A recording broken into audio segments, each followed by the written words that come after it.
Building separation provisions have been clarified. There was some confusion with that. Residential units were clarified that they need to abut the common open space on at least 2 sides. We removed the limitation of separate open space areas allowed per cluster. That seemed unnecessary the way we had a limitation on that. We expanded the list of recommended common area features to include swimming pools. They were never not allowed, but now it's clear that they are one of the things that could be included. Amended open space calculations to allow setbacks to be included. That may be a part of what becomes functional open space, these setback areas. So we didn't want to exclude those from consideration. Eliminated the provision that required pathways to be accessible to the general public. We clarified the solar requirements apply to the total anticipated electrical demand generated by the units, and clarified that on-street parking outside of the development cannot be used to meet the parking minimums, and clarified that floor area limits of the garages only apply to the vehicle parking areas, not to bicycle storage or just storage in general. And we clarified the parking is not required for JADUs, and that's according to state law, and then corrected some minor errors. And then next slide, please. So that's really all I have to say. We are recommending that the Planning Commission approve the resolution recommending City Council adoption of the draft ordinance, which would amend the land use code to allow for the development and regulation of cottage housing projects. And the resolution is on page 52 of your packet, and the ordinance that would be presented to City Council for approval is on page 56 of your packet. And with that, I will close. I'm available for any questions that you might have or comments. And Jonathan, thank you and welcome. Commissioner Rodriguez, I know that was a lot of information, and I hope if you have any questions, feel free to ask me. Perfect, thank you. Thank you. Thank you, JP. With that, I will open it up for questions from the commission. And I will start with Commissioner Rodriguez. All right. Well, first off, yeah, it was a lot of information, but I'm excited to be a part of it. And I did have a couple of questions regarding the swimming pools. Is there a limit of how big they could be?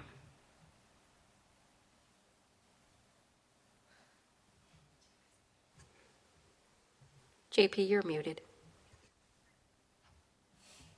Sorry, excuse me. There is no limit on the size of the swimming pool. That's something that we and the commission, we at staff and the commission would look at when the project would come forward. Clearly, we would be looking at something that's, if there was a swimming pool, that's, you know, reasonable to what the development is in terms of its serving. And on the same question, the cottages are supposed to be around the common spaces. So are you thinking of having the front of all the cottages face the open space? That's an excellent question. There's not a requirement that they face it, and it depends. There is a requirement that they actually face the open space if they're not on a roadway. So there is an encouragement that there is some facing and there's some porch and yard that meets out onto the common space. So if, for example, if a home didn't have like wasn't right adjacent to the road, then yes, it would be required to face out into that common open space.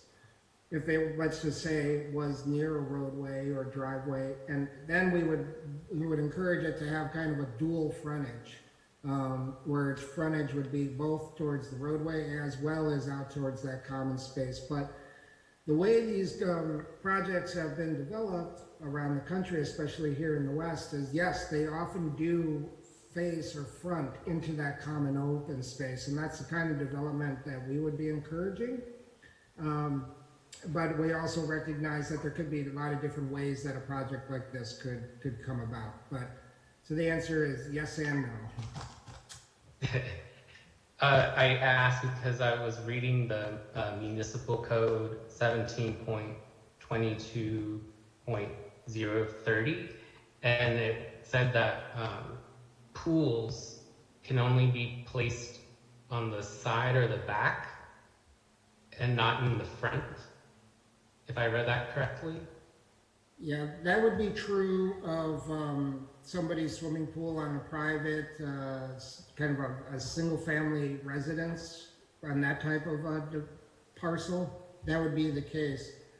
In this case, I can see what that. First of all, in this case, the cottage housing ordinance takes precedent over that type of conflict where it exists in the code, and that's kind of in the ordinance about how that would happen.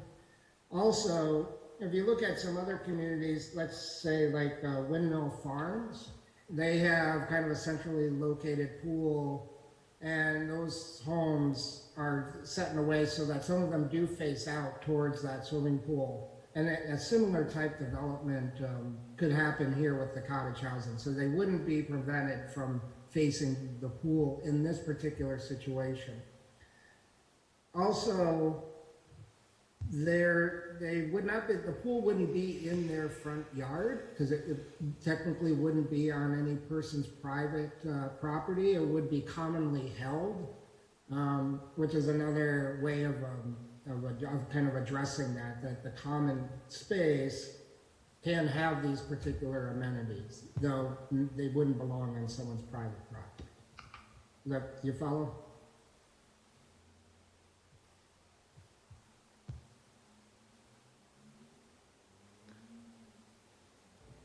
I think you're muted, Commissioner Rodriguez. I think he froze.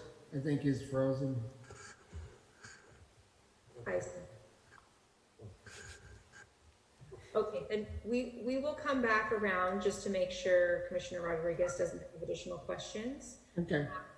But in the interim, I will move on to Commissioner Hancock. Yeah, yes, hello, thank you, JP. Good to see it again, and it's great to see all the detail and stuff. I'm just curious, would you say that the Ross Street, the Frog Street common, what they call co-housing, would this meet all the criteria that you put together? I don't know if you've studied the way that was done and the way everything, that all the details you put together. I have not done a comparison of our ordinance with the Frog Song co-housing project. There are some elements where absolutely it would be pretty close, and then some areas where, like the mixed use part, this would have to be, you know, this one doesn't accommodate, for right now, it's not set up to accommodate mixed use development. It's purely a residential development. So in that respect, it's not that it couldn't be used, but it has, that would be the one significant difference, I would say, is the fact that that's a mixed use development in part. And this is a pure residential. And so no, I haven't done it, though I would say a lot of elements that you see at Frog Song would be similar to what you're seeing in this ordinance. It's very close.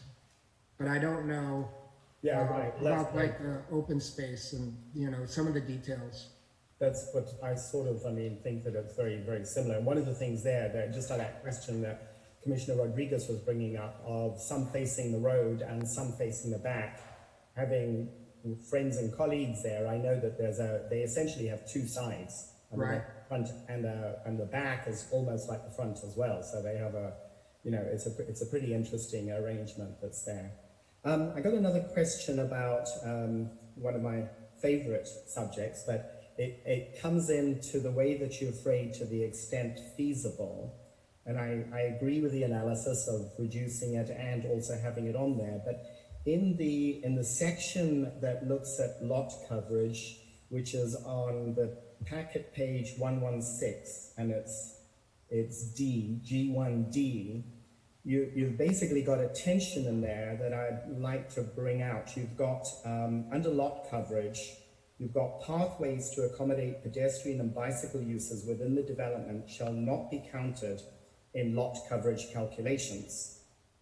And the very next wording then is, to the extent feasible, all driveways, parking areas and pathways shall be constructed with pervious materials. And I'm just wondering, does it make sense in the sense that where there is a requirement to do stormwater type polishing, to have that sentence in there of that the pathways would not be included in that lot coverage calculations for impervious services? Why not take that sentence out altogether, which would be more in line to the extent feasible, all driveways, parking areas and pathways shall be constructed with pervious? The reason it's that way is we are absolutely encouraging people to use pervious materials. There's going to be some places where you cannot use pervious materials. It's just either there's going to be too much moisture for that kind of development, or the weight loads are going to be too high. Or in some cases, it may just come down to costs and the ability to pencil out the project. We do recognize that these materials can be expensive right now. So we are encouraging it, and are going to try to look for it everywhere we can. At the same time, I did want to be clear that even if you did go with an asphalt with a community trail or a bike path, you're not creating. You are creating some impervious coverage, but not to the extent that you would if it were a major roadway or even large structures, in terms of the impact on groundwater recharge. They tend to be 4 feet wide and not have the same kind of impact. As well, we didn't want to penalize in any kind of way pedestrian walkways through the development. So I don't want to get rid of one of them, because I think we do want to say that those aren't going to be counted in the coverage calculations, despite the surfacing that's used. But at the same time, we will be looking to encourage permeable materials where we can, in every place that we can. Does that make sense? Well, it does. And I would also, of some observations that I've seen elsewhere, is that where communities have had a concrete pathway, which is very typical, in a community, in a set of buildings and stuff, a common development, those start getting impacted by tree roots after a number of years and start becoming very costly. So I'm just sort of like thinking this is the wrong direction. If you had crushed granite type surfaces, they would be easier to maintain. And it just seems like it's pushing in the wrong direction as far as that. So it's not certainly not intended to promote pavement over something like crushed, decomposed granite or anything like that. Yeah, that's certainly not the intent. Is there any problem with removing that sentence on pathways to accommodate pedestrian and bicycle uses within the development shall not be counted? I mean, I know it's kind of giving a little bit there, but it's... The reason, again, part of the reason is there, if I did that, then our code requires us to count any impermeable surface as land coverage. Right. And so, Which is a beneficial thing for stormwater and for, I mean, we're trying to move in that direction generally. right, So this is Noah. I'd just like to chime in. I will point out that it's relatively unique for a municipal code to count pavement towards lot coverage calculations. Usually lot coverage calculations are trying to anticipate structures, which is different than looking at the amount of impervious surfaces. And regardless of whether it's included or not, all impervious surfaces will have to be included in the stormwater calculations that are used to manage and treat stormwater per state law, and the requirements of being in the San Francisco Bay Area watershed. So on that, because that's where I'm sort of thought the context was, when it says it's not counted on lot coverage calculations, it's still not counted for stormwater. It would be counted for stormwater regardless of whether it's counted in lot coverage calculations. Okay, I that's what I was really heading for and stuff. Okay, that's my questions. Thank you very much. Thank you, Commissioner Hancock.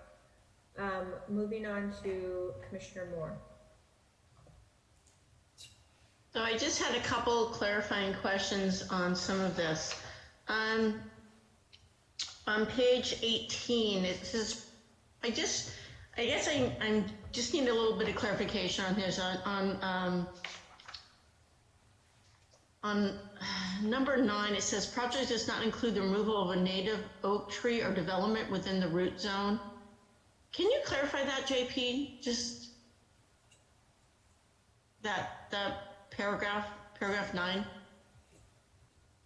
on packet page 18, I think it's package. Yeah. I think you might be looking at, hold on one second. Maybe I'm just looking at, I'm just looking at something that was the original draft.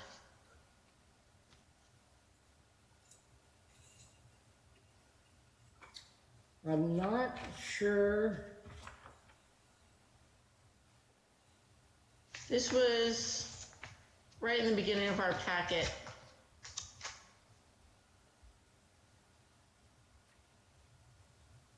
And, Anyways, it just had to deal with like tree removal and I can see it on section 9. yeah. section 1, can you repeat that, Commissioner? So it says project does not include the removal of a native oak tree or development within the root zone of a native oak, black valley or live oak with a minimum circumference of 12 inches measured 54 inches above the natural grade. Is there a packet page number and 18. a bullet? Is it 9. I found it. Okay. And sorry, I'm thinking that you're looking at the design guidelines that are coming up in the next. Oh, maybe I am. Maybe I'm sorry. Maybe I am. Oh, you know what? Why does this say packet page 18? It does say packet page 18 down on Yeah, maybe I'm just. Oh, you know, something I think got messed up in the packet because, yeah, I would ask you to address that question to Joel later at the next Okay. session. Yeah, that's Sorry. sort of the design. The packet. These packets a little. I don't know how that would have happened. No, It does Jake, say right packet now, page so. 18. Yeah. Okay. All right. Well, my questions really are kind of around that. So, all right. Well, I guess I don't have that many because I had some questions about the garbage and recycling because one of them said and again, I guess I'll just save this question for Joel when it comes to design. If it is with respect to the design guidelines, then yes, do that. If we do have a statement about the screening of the garbage and You do, recycling. and you had something about like crates in the. I think that came out of design review guidelines that Joel's talking about. Yeah, it's, Okay. so those are the questions that I had. And just regard to, when Neil was talking about co-housing, I find this more akin to Charles Street Village. Very close. When yeah. I was looking at it, it's because some of them face onto the street, but they also have those little side yards, and then they have that open space. So we actually kind of looked at that the other night again, and I thought it was very much kind of like what we were looking at here. Mm-hmm. So anyways, I have questions, but they're not for you. Okay, thank you, Commissioner Moore. And Vice Chair Lemus. Hi, yes, I reviewed it and I didn't have questions, but maybe more of a comment. As I look at the proposed cottage housing ordinance, and then I read somewhere else that we haven't met for our area, the RENA requirements for housing. And is there developer interest in once this proposed cottage housing ordinance, is there interest in having these kind of infill projects? I mean, what's, I'm just trying to see the other side of it, if there is interest in it. Actually, yeah, if you look on this thank you page that's still up, that you can see Brian Flyhaven, he's been at all of our meetings except for tonight, but he's a developer who we've been working with a couple years, and currently his project is just the standard single family subdivision. But he's been interested in doing a different project like what we've been doing here, and so has been extremely patient while we work through the details and basically come up with an ordinance that would allow him to do this type of project. So the short answer is yes, we do have some developer interest today who are waiting for this to come about so that they could do a project like this. Yeah. Okay, thank you. I didn't have any questions. Thank you, Vice Chair Lemus. I wanted to say I really appreciate the thorough background and overview of this during the community meetings. I think I got a lot of my questions answered there, but one that I came up with this week was, because this is a unique development to me, I was curious, how do the community members share responsibility for things like landscaping or maintaining the areas? Is this through some sort of HOA or dues?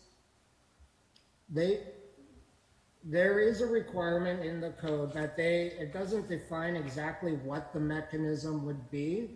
And we have to be careful because there's certain laws that we can't tread on. But they would have to form some sort of maintenance agreement or an HOA, like some sort of agreement that would address the maintenance of the common facilities, the landscaping, the parking, any commonly held building. There would have to be some mechanism, which is similar to a condominium development, where there is an HOA or some mechanism where that would provide for the common area maintenance. Yeah. And that item, if you are curious about it, I mean, it is in here. One of the last items on the page, it says the common area maintenance, that cottage housing development shall be required to implement a mechanism acceptable to the approval authority, which would be the planning commission, to ensure the continued care and maintenance of all common areas and amenities, including common open space, parking, surface water management facilities, and other common area or shared facilities. So it does require that there be some sort of mechanism in place. It would be up to the developer to determine exactly what that mechanism would be, and then it would be up to us to determine whether or not that's adequate. Okay, thank you. And again, thank you so much, JP and staff, for the very thorough opportunity and overview of this development. I feel like I have a good sense of what opportunity we have here, so I really appreciate that. With that, we will move into opening it up to the public for any questions or comments.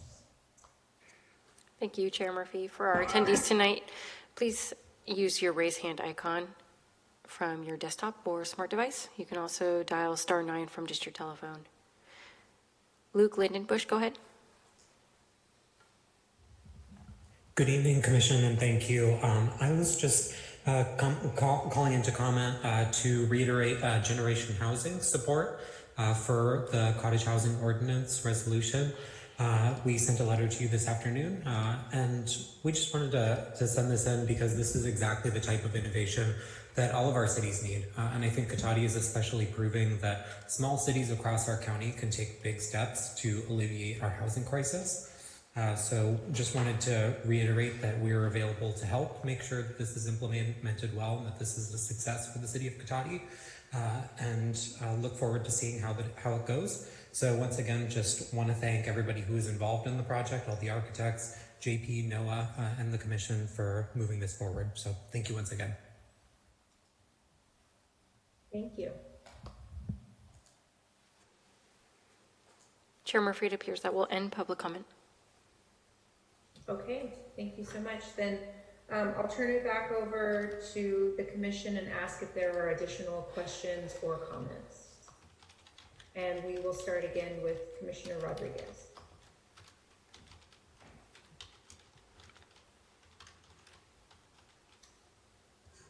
Did we lose Commissioner oh, there we go.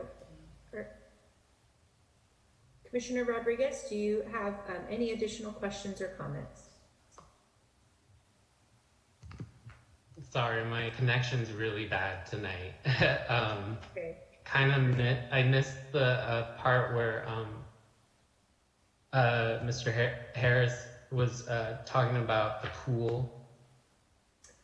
Yes, thank you. I appreciate you reminding me of that. JP, I think you were providing some feedback on Commissioner Rodriguez's original question regarding the forward-facing or the front of the houses and how those sort of requirements for a pool would impact that.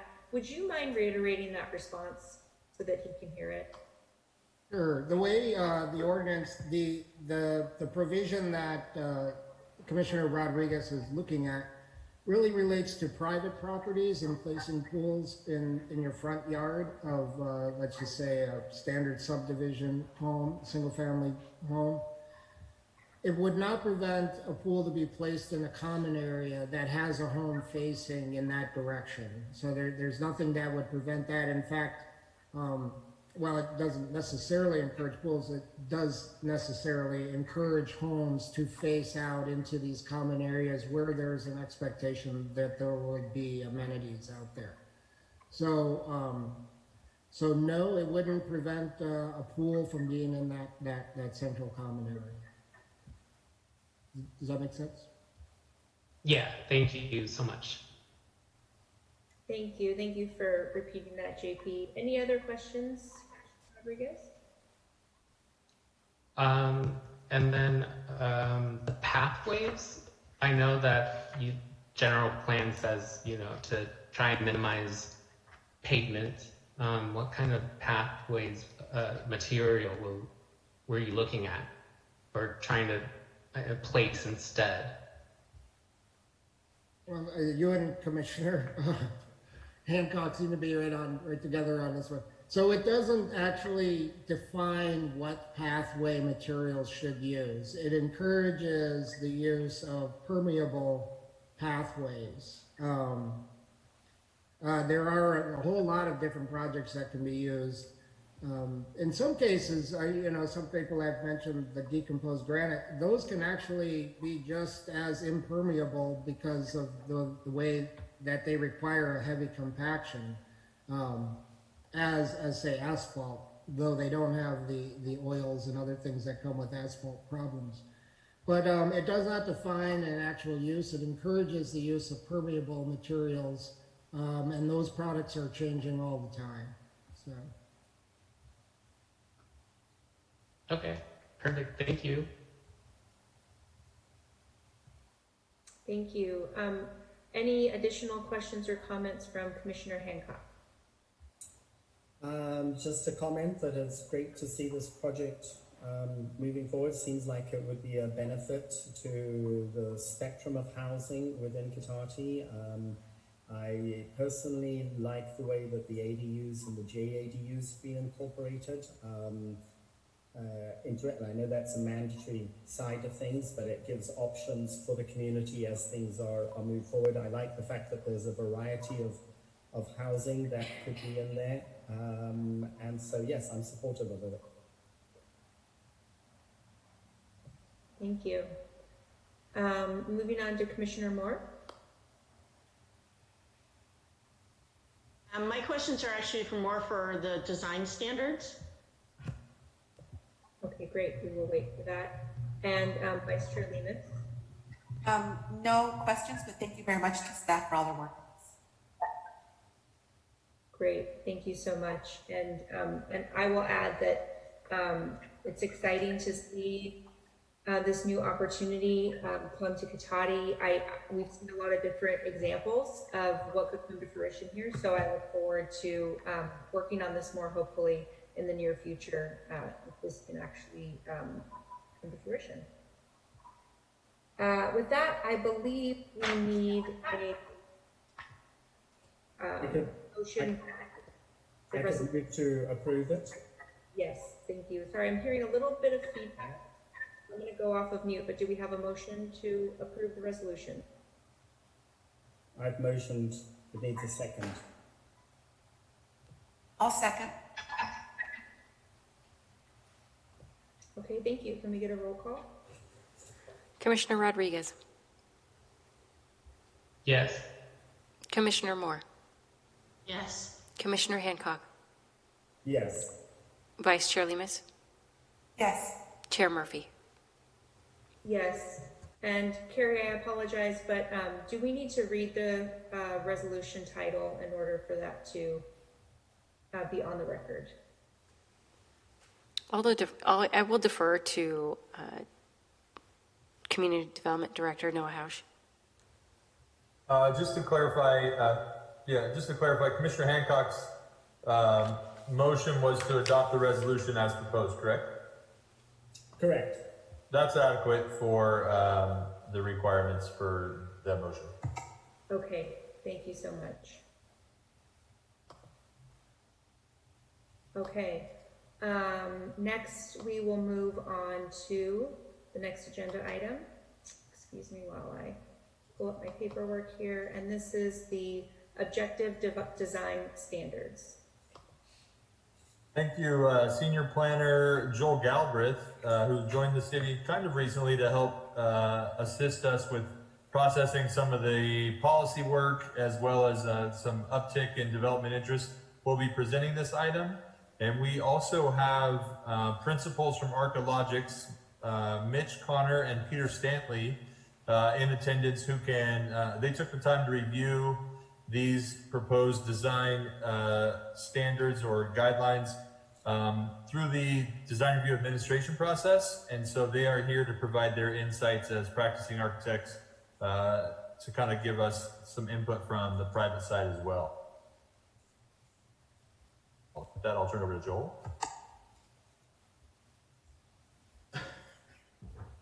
Okay, hi.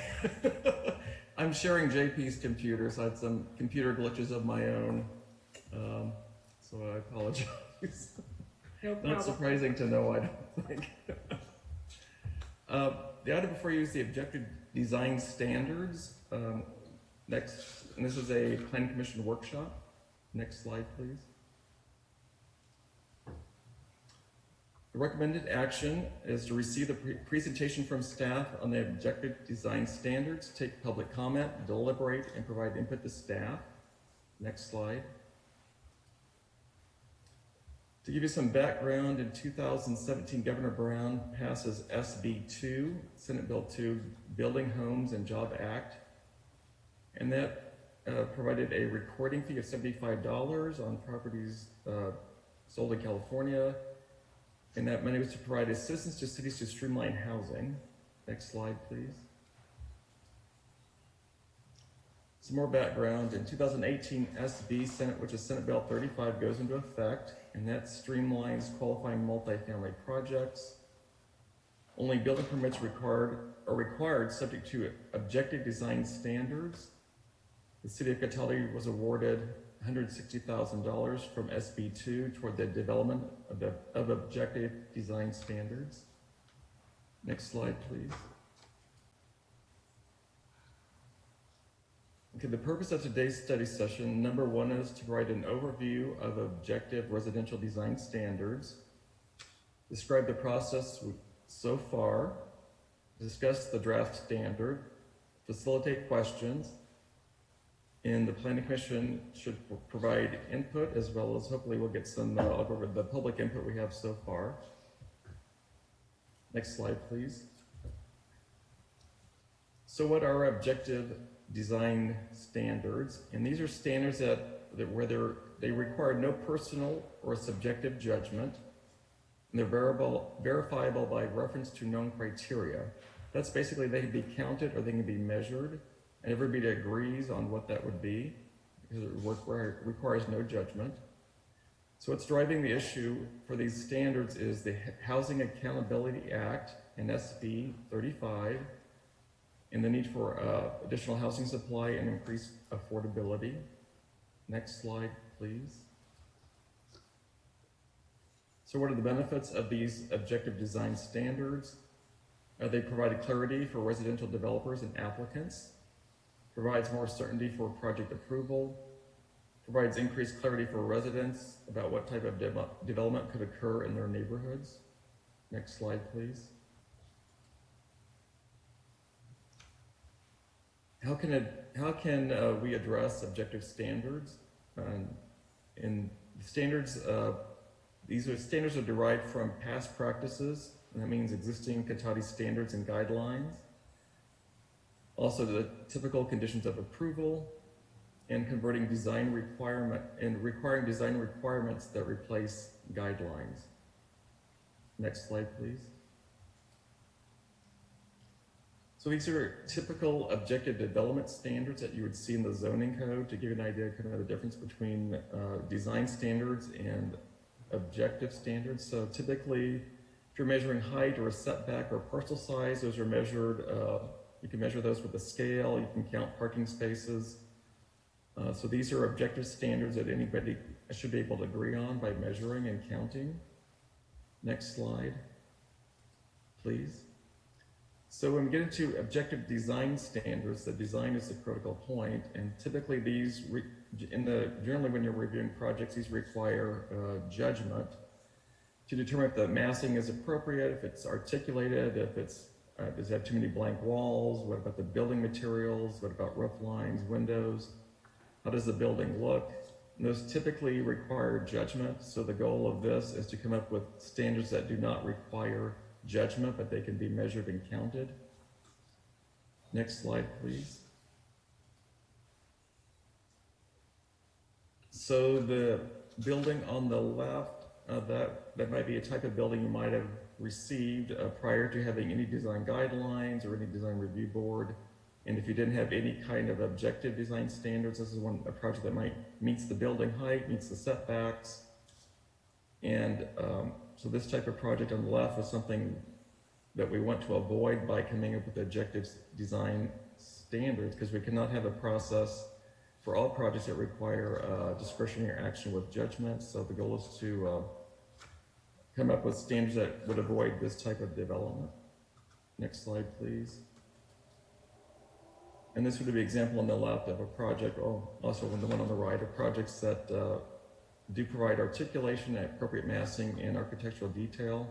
So the goal is to come up with objective standards that would create more of this type of a project than the previous one.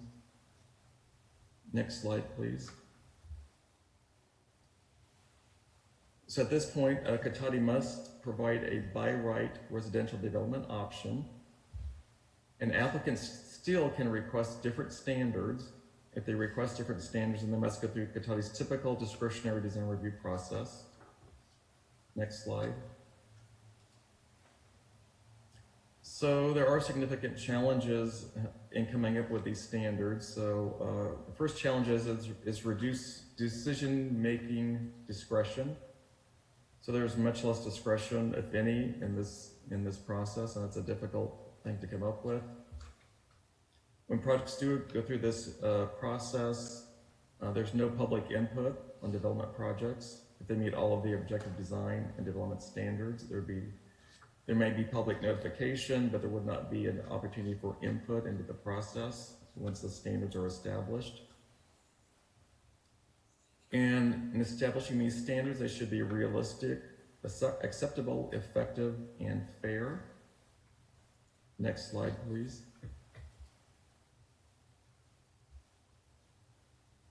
So this is the project overview. The objective standards would be incorporated into Compatibility's zoning ordinance. They would apply to new qualifying multifamily projects proposed within Compatibility. They would be shaped by Compatibility's zoning ordinance, general plan, existing guidelines and input from residents, local design and planning firms, and city staff. Next slide, please. So the project process where we're at so far, so we started researching in November of last year. We started community engagement with a visual preference survey in December and January of this year. Draft standards were referred to Articulation for review and comment. And tonight is the Planning Commission study session. And after tonight's meeting, the goal is to have to review and refine the draft standards that would occur in the spring of this year. Then hopefully, depending how things go, there'd be public review and adoption by the Planning Commission City Council in spring and summer of this year. Next slide, please. So I'm going to go over the visual preference survey that was conducted. So there were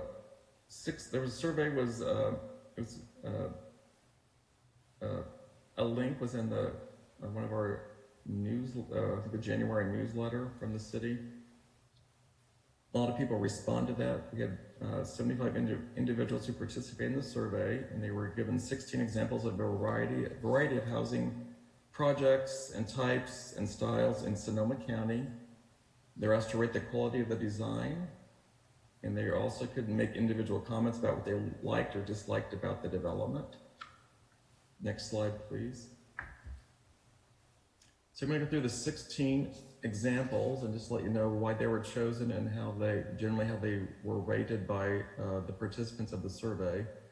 So example number one, this is an affordable project in Santa Rosa, and this one was chosen for the survey. Basically, it's individual units with individual styles, and what's unique about this project is that they don't have a typical front porch. They have a front patio is their entry, and in the back, you can't see this, but it's basically access from an alley to garages. So this is basically their entry and private open space. So that makes this project somewhat unique, and this one rated fairly highly by the participants of the survey. Next slide, please. Example number two is a more modern style. This is in Santa Rosa. This is 3 stories, stacked flats, with a butterfly roof. And I would say generally the modern styles, such as this one, generally respondents felt maybe they even liked the design of the building, but some of them felt this maybe did not fit in with the small town character of Compatibility. Next slide, please. Okay, example number 3, this is in Santa Rosa, and this one was chosen. It's a townhouse style project with, I think this particular building has 3 units. It's part of a bigger complex. What's somewhat unusual about this one is the parking is directly off the street, 2 one-car garages, and also has small porches. And this is the type of project you might see on an infill site where there's not room to get parking to the back. and the only way to access the parking is from the front. So this was somewhat unusual. This project basically tied for the top ranking that was preferred by the participants. And generally people thought this would generally kind of fit in with the character of Cotati. Next slide, please. This is a project, affordable housing project in Roanoke Park. And in the front building of this project, there was a mixed use part of it with residential up above, and below basically the mixed use portion is commercial and offices below. And this was chosen also too because it's a different style. It's a flat roof. It's more kind of contemporary, has kind of a Southwest theme. And generally, participants did not feel this style really fit into Cotati. It's an unusual style, but so it basically came out in a neutral overall. Next slide, please. This building was chosen. This is also part of an affordable housing project in Petaluma. This one was chosen. It's a very unusual design. Commercial on the bottom, it's mixed use with residential up above. And even though it has a lot of variation in the roof line and projections, just the way it was designed and maybe the scale of it, it did not do very well in the survey. Next slide, please. This is an affordable housing project in Windsor. And this one did fairly well for a relatively large building. It's part of a larger complex. And this one was chosen basically for how they did the massing of the building. It's a 3-story building. And there was an effort made to break up the massing of the building by using projections to make the building look smaller. So that's one of the standards we'll be talking about is massing, and that's why this one was chosen. You were making an effort to reduce the mass of this relatively large building. Next page, please. This is a project in Petaluma fronting a major street, and it was selected for the survey. Basically had porches, front entries. It was more of a traditional style, and this project did fairly well in the survey. Next slide. This is an affordable project near downtown Santa Rosa, and it's more of what you'd call a mid-rise building with space on the lower floor for offices and commercial. And this project did about, I think that was the least favored by the participants or close to the least. So generally, the participants did not feel this fit into the scale, a small town scale of Cotati. Next slide, please. This is an affordable project in Santa Rosa, and for a relatively large project, this one actually favored pretty well with the participants. It has a variety of, it's kind of a modern style, but also has traditional elements. It has front porches, but they're not raised, they're at ground level. It has a variation in height, and also they preserve the existing trees in front there. And so this one rated fairly well by the participants. Next slide, please. This is in an affordable project in Santa Rosa, and this one was selected because it's a more modern style with a flat roof. It's 3 stories. They've made an effort to break up the mass of the building also with projections and using different materials and colors in decks. And this one rated fairly well for the size of a building. Next slide, please. This is an example of a townhouse project in Santa Rosa, and it was selected. Basically, it's a different architectural style. It's not typical for Northern California. It's a more Mediterranean Spanish style. It did fairly well, and it has porches and front patios. However, quite a few respondents felt this style did not really fit into the character. They liked the building, but not so much the architectural style. Next slide, please. And hopefully all of you know where this project is. It's in Cotati, and this one is on Wilford.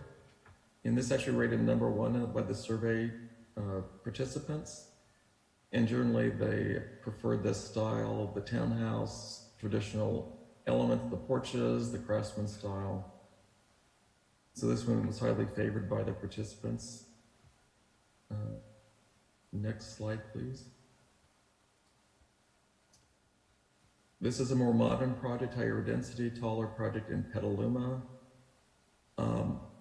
Quite a few respondents actually liked the style, liked the density. However, they did not see how this would fit in Cotati.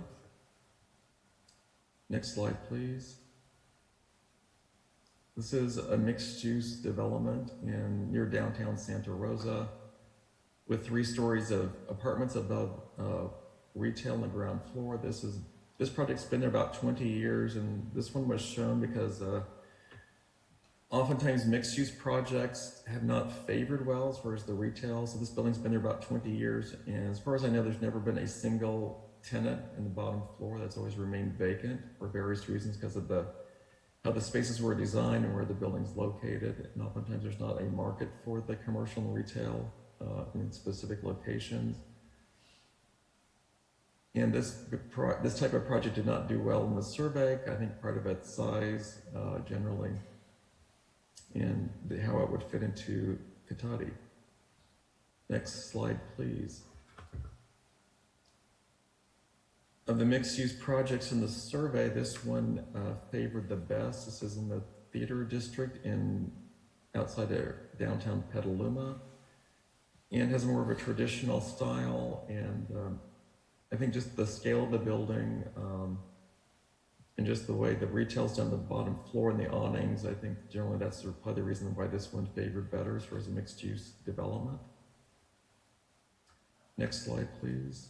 Okay, this is the last example. This is a project in Santa Rosa. This project was chosen for the survey mainly to see how people would react to the 2-car garage and lots of pavement facing the street. And lots of people actually like the 2-car garages. It was nice to have a 2-car garage. However, people felt that the appearance from the street was did not really fit into the neighborhood. However, so it did, I guess, in the middle when it came to the survey. Next slide, please. So that concludes the survey. We'll go on to the proposed amendments. So what's being proposed is a process that's ministerial and by right, and the applicants need to choose the process. It's not an automatic process. They need to request this process. And if the developer does request this process, the project must comply with all state requirements as well as all Cotati adopted objective development and design standards. Next slide, please.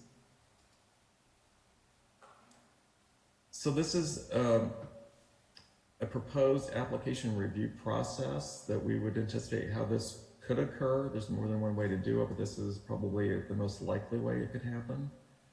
The applicants would request a streamlined process. They would submit plans and a checklist. And the checklist they would demonstrate how they're meeting all of our objective design standards.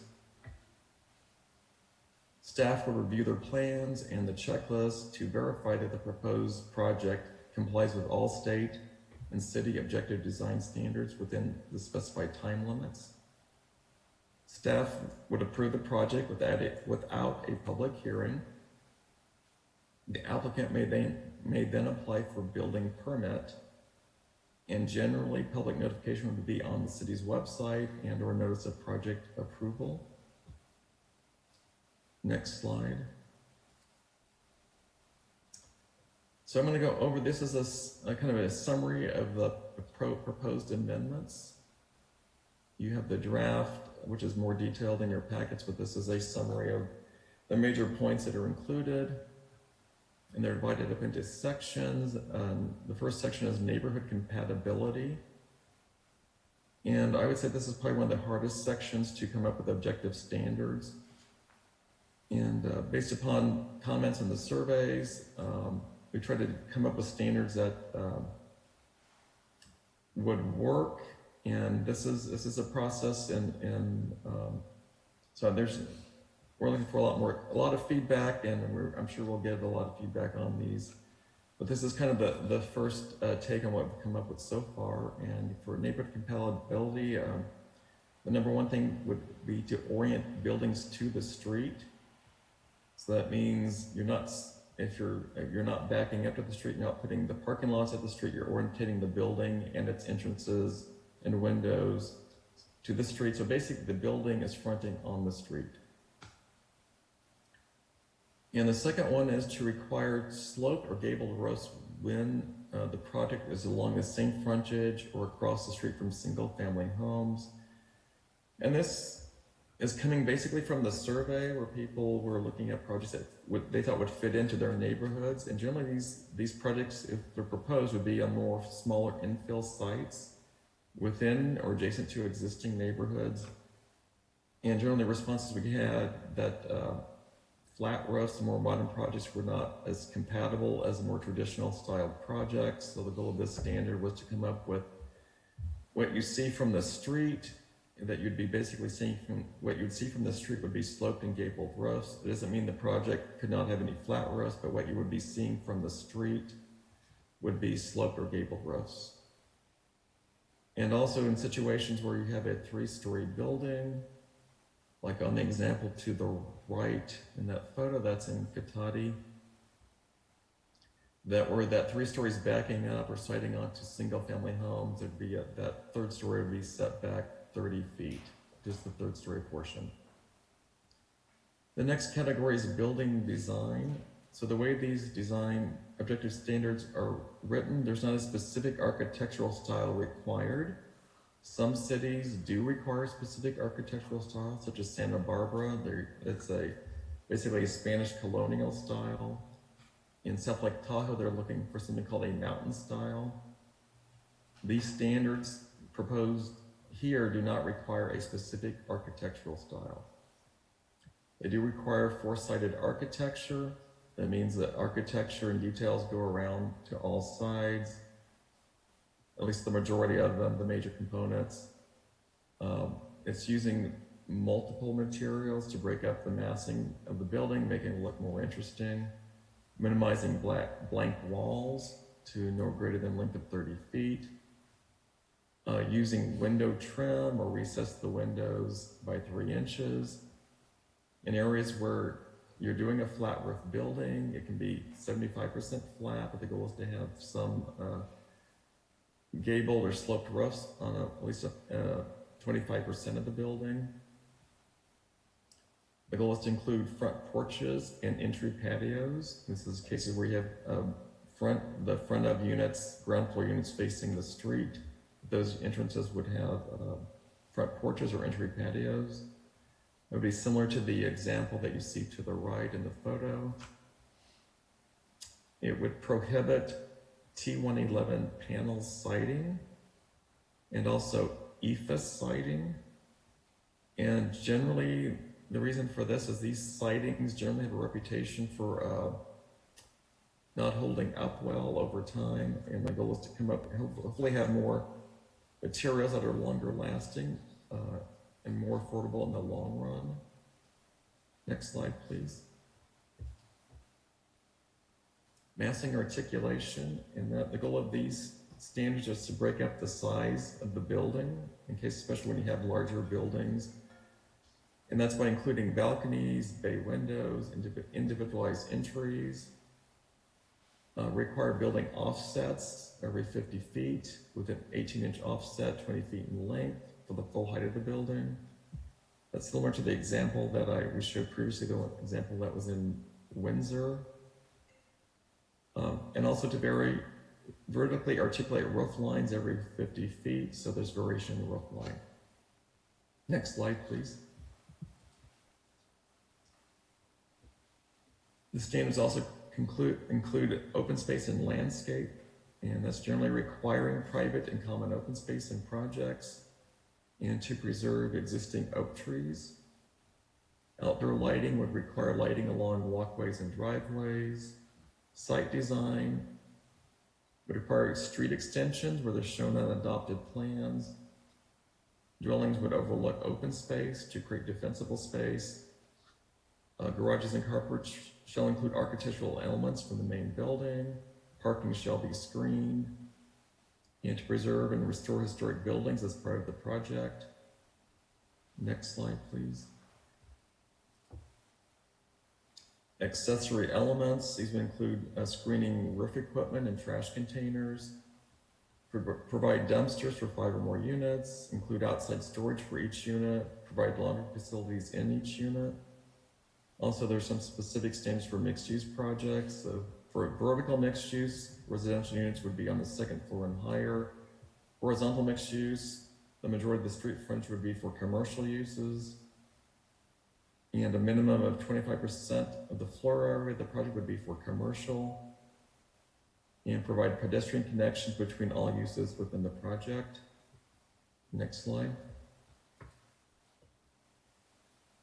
So the proposed standards were referred to Archaeologics for review and comment. I know Peter Stanley is here to offer maybe some additional feedback, but we discussed the standards where they had questions or concerns or issues. So I'm going to go over generally what those were. So one of the issues discussed was limits on flat roofs, and it was thought that possibly that would limit creativity, and also issues with reducing density when you have a limited roof.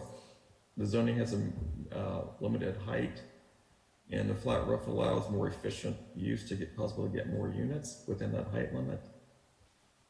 There was some concern with the 3rd story being set back 30 feet, and that was a concern possibly on smaller sites where that may not be possible.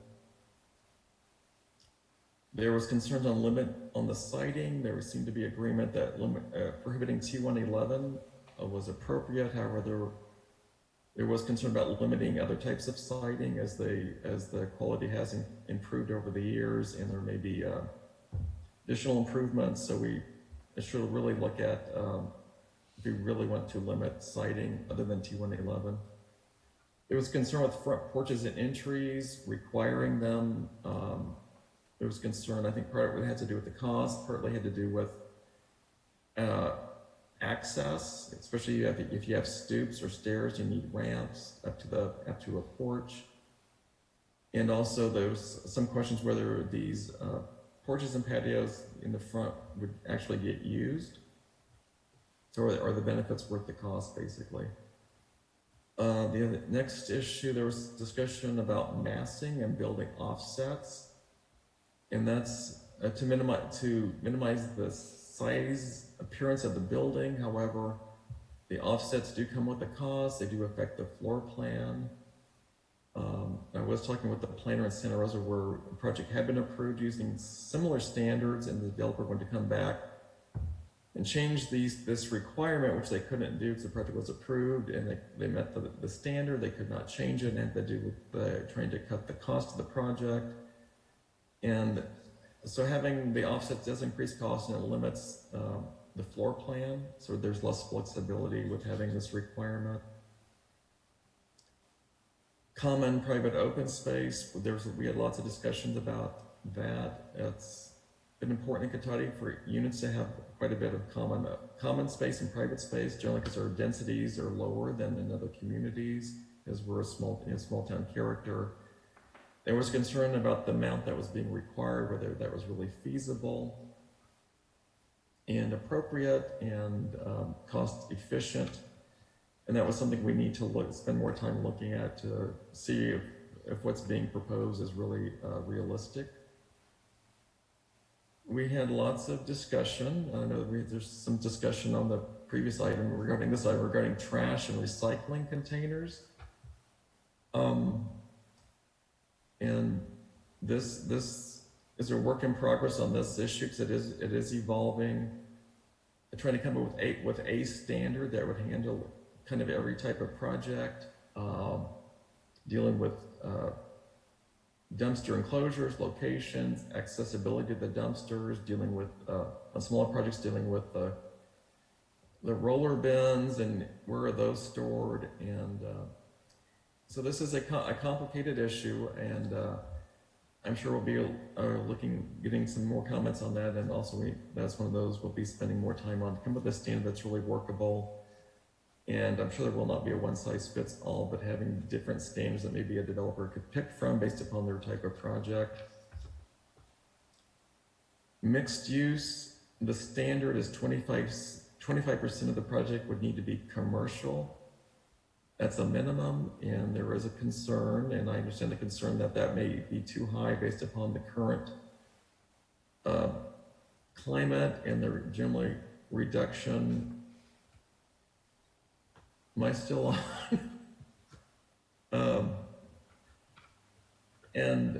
So that needs to be looked at whether that is realistic, because as I think we've all seen, that the demand for commercial isn't, may not be there for that amount of commercial. Next slide, please.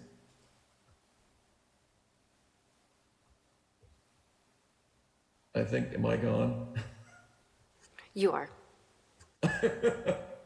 We can still hear you. Can you hear me? Can you see me? Can hear you. Okay. Yeah, I'm getting little messages now. I can't read the PowerPoint, but maybe I can get out of that. Okay. I think I'm back to normal here. Okay, the other item on the agenda is something you may not be familiar with, but we're going to cover this briefly. These are called small cell networks. It's a completely different topic. So what we're starting to see, these are becoming more common in the larger cities, and they haven't really come to Cotati yet, but we want to get ahead of this. And so this example, you see the photo, that's actually in Santa Rosa. So what we're starting to see is to fill in the gaps for providing data within the networks of cell systems is these, what are called small cells, such as the one on the right. These are attached typically to wooden PG&E poles. They also can be incorporated into steel street lights and traffic lights.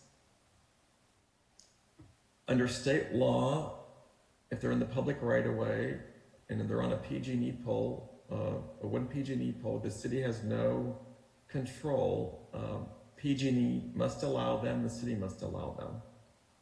By right, they do not need city permits, but the goal is to come up with some guidelines to give them guidance.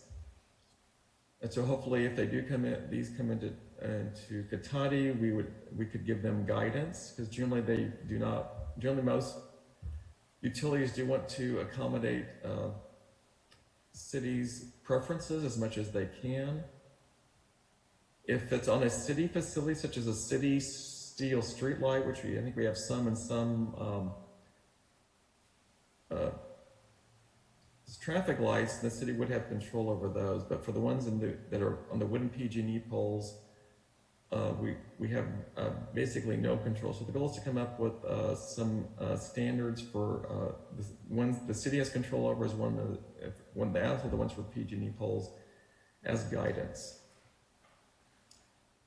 Next slide, please.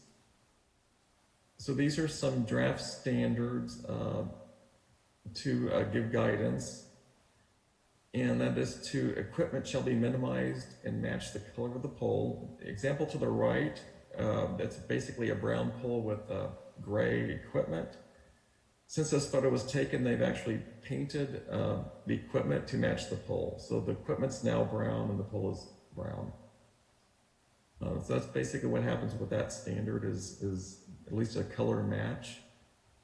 The goal is also to have equipment should be flush and screened as much as possible. Hopefully with the technology changes that will occur more, because as you can see, the equipment on this pole is really not flush, but I've seen some where it's extended out even farther than this one. Typically these have also ground mounted equipment, which you can see at the bottom.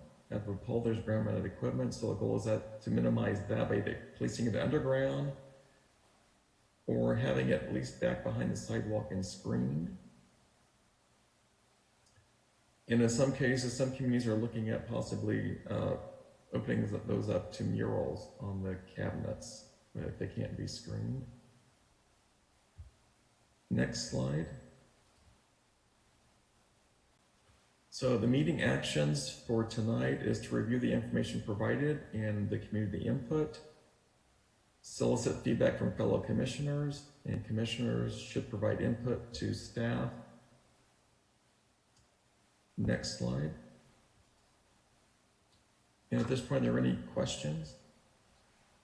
And just before we move on to questions, this is Noah House. I just want to reiterate, so we're making this proposal in response to state law that's existing right now, that and SB 35 is one of those regulations, and there's some laws around telecommunication facilities that allows developers and telecommunication companies to come in and go straight to building permits, or in some cases not even get building permits, to construct relatively large apartment projects and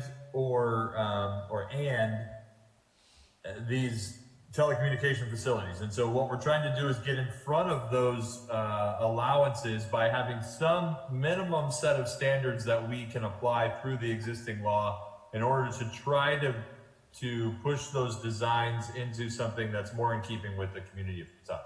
So just understand that's why this is coming to you.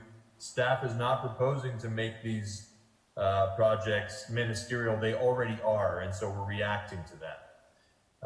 And then just to remind you, we do have Mitch Connor and Peter Stanley here who can provide some input kind of from the public side and from the developer side of folks who actually build buildings and get projects accomplished and have had to jump through some of these hoops with those projects.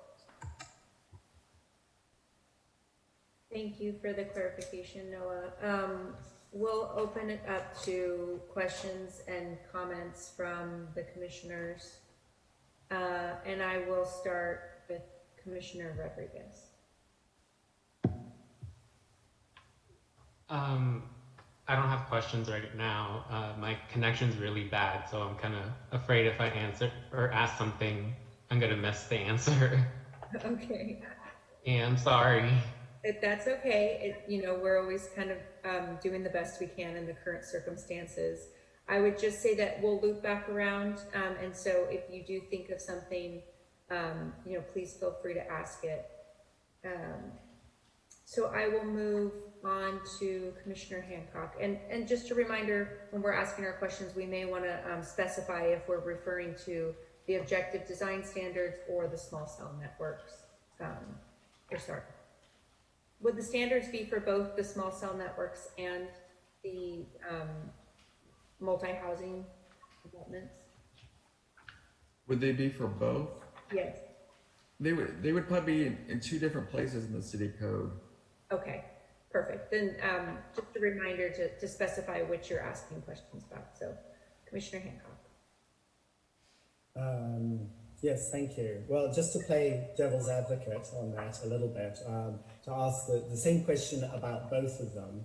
And I think you brought it up with the telecom equipment, that some places were looking at some murals. And I know that's been very popular in some areas that I've been in. You've got cabinets that essentially become a decorative feature.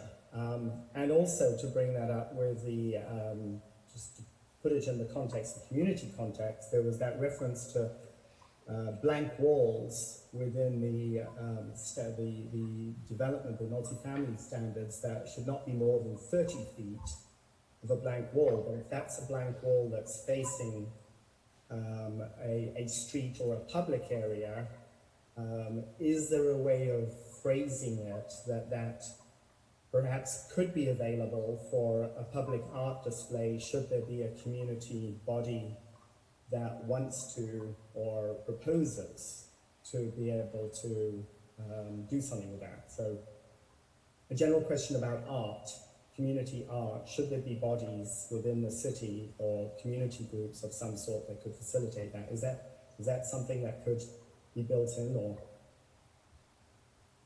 No, do you have a... Yeah, I do think if the so again, the intent of those limitations is to just provide some visual interest, architectural interest. But to your point, I think if there was a reason that necessitated a blank wall, giving that kind of relief valve to that design to then say, okay, look, we have to have it be 35 or 40 feet. The standard says 30, but we would propose to use it as a mural location or an art installation location or something as a way to provide some community benefit, have it fit into the context of the community, but still meet their design needs for the project. I do think that's definitely an option that we could have. Good, thank you. I think that would be a benefit because a lot of communities are doing it in various forms, and it does break up some of the monotonous, whether it be equipment or other things that are around. So in terms of the actual multi-family housing, I see that it could go from two houses upwards. Would that be something that could incorporate two small properties, sections? I just happen to know that there are some properties that are very, historically have just been these very small properties, and they seem like lot lines. It seem like that maybe if somebody decided to get both of them, would that fit into this criteria as well? You mean, I'm not sure I understand the question. You mean two single family detached homes? Well, I'm really saying two lots that are already considered separate lots. Right. If you want to combine those two lots into one project for multiple units. That's the question. Yes. Yes, they could. Yes. So they could do that if they acquired both lots. Yes. And then that way they could build something that's on there. Okay. Thank you very much. Thank you, Commissioner Hancock. Commissioner Moore.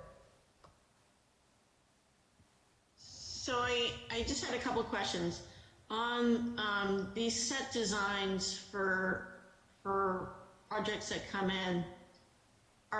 There's really just no flexibility left at all for like this is all going to be across the desk for us. So whatever standards we put in as commission and council, that's what's going to be held to.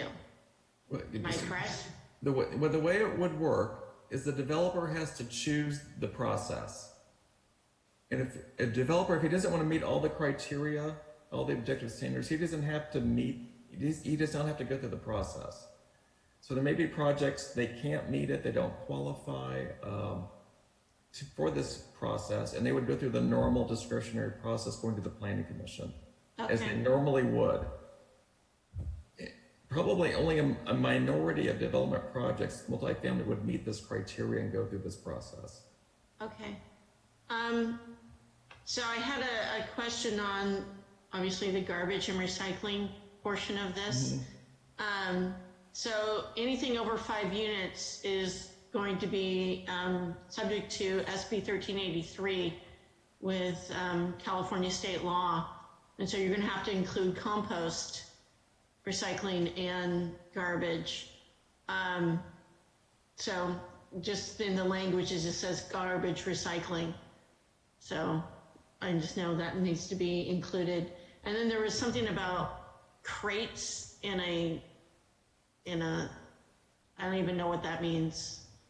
I think that, yeah, so the issue that's coming up on some of these smaller projects is dealing with the different kinds of recycling and garbage and all things that need to be dealt with. So I think the goal is to come up with different ways of doing it and allowing flexibility. So I think what we need to do on that particular item is really look at all the alternatives and all the current laws exactly, and to come up with something that will work in different cases. So I don't have a good answer on how this is all going to work, but it's an issue that, talking with Peter Stanley and others, that we need to do more work on that one, so it makes more sense, it's easier to read, and needs a lot of clarification, and to make sure it's consistent with all the current laws. Okay, and on that, I had a question about the project is not, it's about tree removal of native oaks. Can you kind of clarify that? The goal of that is, if you're removing a native oak, it's a tree that would normally require a tree removal permit, a discretionary process, then you cannot use this process. If you're going to remove an oak tree that would normally require a permit, then you need to go through the normal discretionary process. Okay, that makes sense. Right.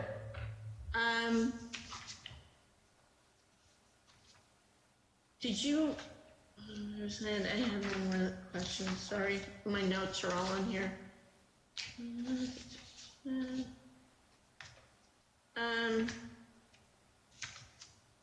So I had a question about if they did go through the discretionary process, you said, so there's no public review on this. So is there noticing neighbors if a project is going in? Because I know right now you have to do a 500-foot notice for at least a project that goes in.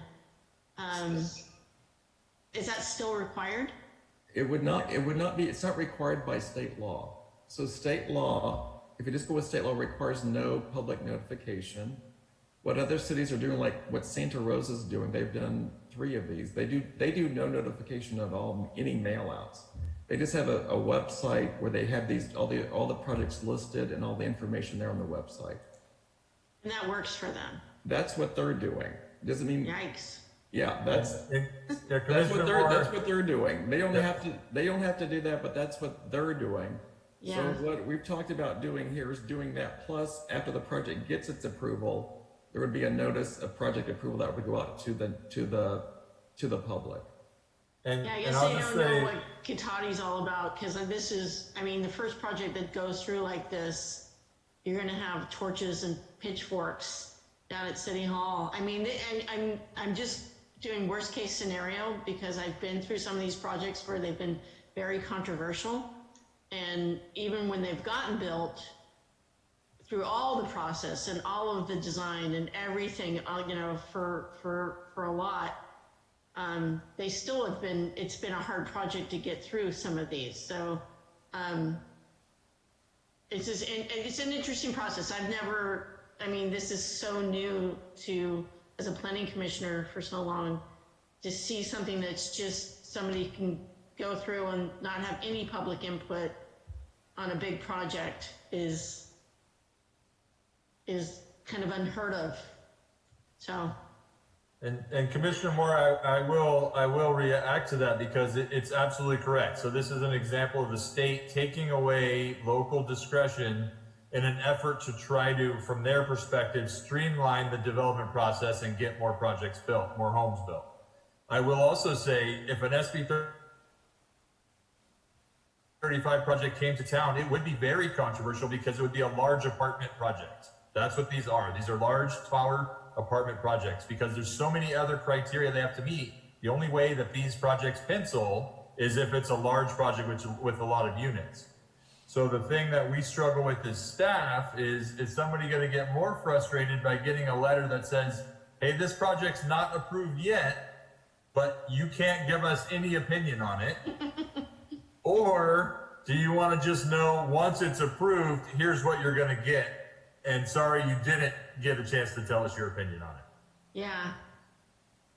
I don't know. I don't know the answer on that, but I did have one other comment about the guidelines for the poles and the cell units.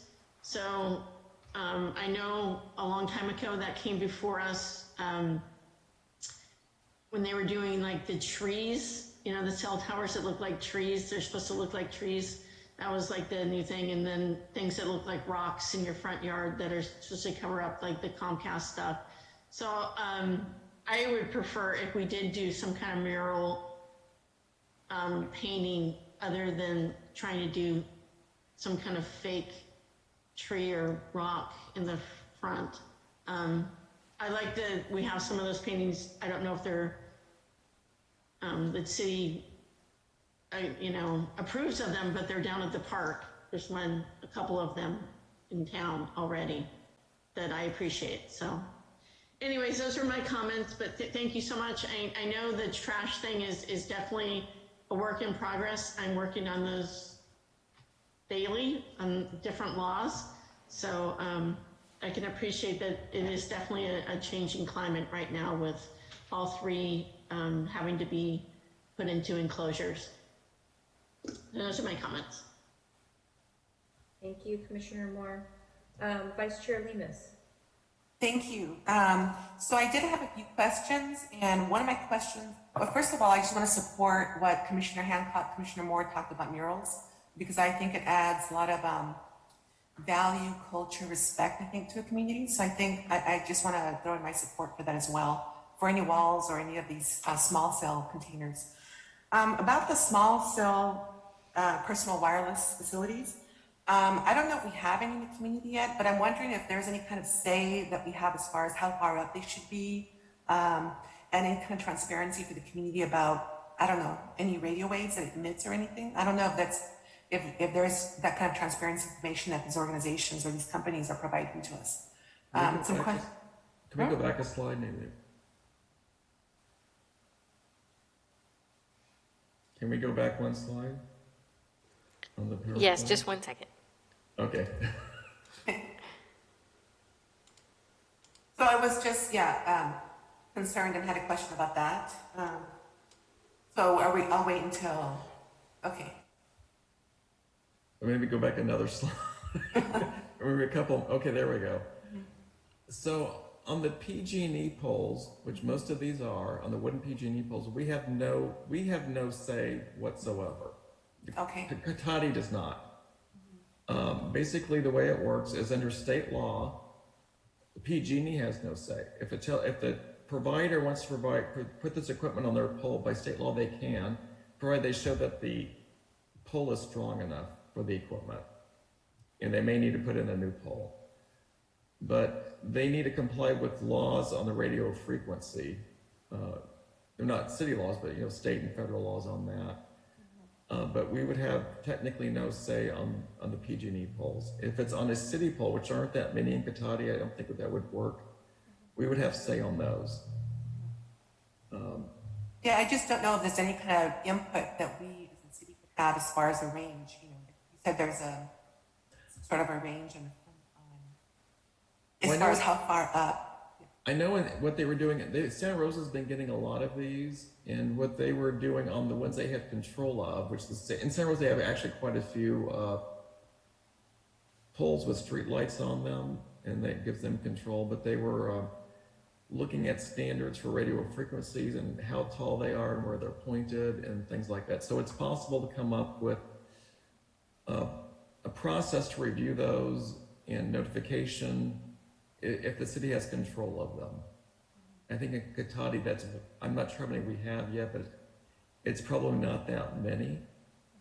And these are typically spread around the city. I think Santa Rosa maybe has 20 some of these throughout the city. So they're not real common, but the ones you see are generally this type on the wooden PG&E poles. Okay. So I'd like to put a pin in that one. Get more information. And then my other question was about, in one of your slides, you talked about specific design is not required, but how do we ensure that it's going to fit into the neighborhood? Because I did see on one of your pages that there's a neighborhood compatibility, but in your slide it said that a specific design is not required.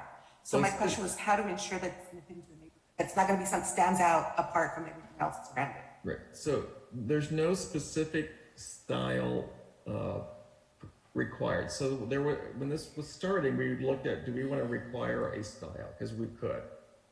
And the style that came up most frequently was a craftsman style. So then if you had standards that were listed craftsman style elements that they had to include, we can do that. This is not proposing that, but it's something that could be proposed. So this, I would say the goal is to allow flexibility, creativity, but have a certain amount of elements that would, with the roughs not being all flat, that would be more compatible than if you had no standards at all. So it's a balance. It's a balancing act between having no set style and having some standards. So it's a balancing act there.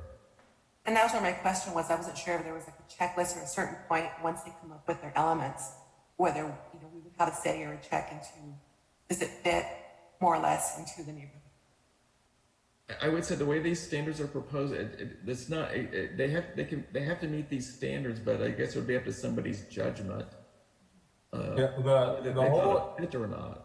the whole intent of these is to take out the question of does it fit? Like the state is directing us to say, you need a checklist and it needs to say yes or no, not a judgment call.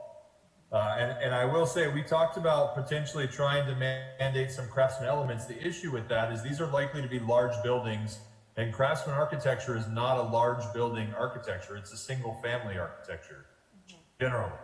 And so what we didn't want to do is write some guidelines that are, or objectives that are so prescribed that somebody could do a design that checks all the boxes, but it's frankly terrible.